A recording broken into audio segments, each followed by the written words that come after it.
Hey, this air fried potato is a must whenever I serve roasted chicken.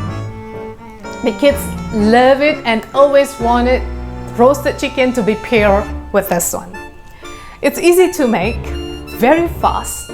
Within 20 minutes, I have like 5-6 potatoes that I chop into cubes, ready, a lot faster than the oven.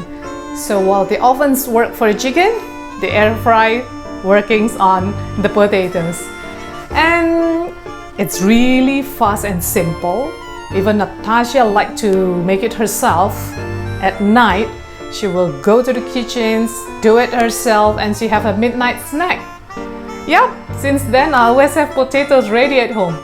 I'm gonna show you how simple to make it, and I'm sure you're gonna love this one. Let's do this.